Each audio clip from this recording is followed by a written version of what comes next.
Bugün sizlerle pet oynuyoruz arkadaşlarımla. Başlayalım.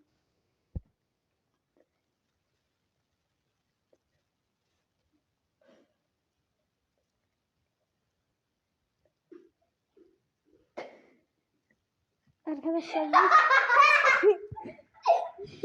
sizi boyunuzu yerim. Arkadaşlar az önce bunlar hıyarlık yaptılar. Hıyarlar sizi. Din din din din ma din din. Arkadaşlar kavga ediyoruz. Nasıl? Girin buraya. Hemen kal. Nasıl biz daha girmişiz? Ben daha girmişim. Öldür gel. Arkadaşlar bekleyin. Bak, gelin buna girelim. 3 neferlik. Ama gittim. Biz Nesim'den kalmış o 2 neferlik. Ya. Evet. Nesip gel.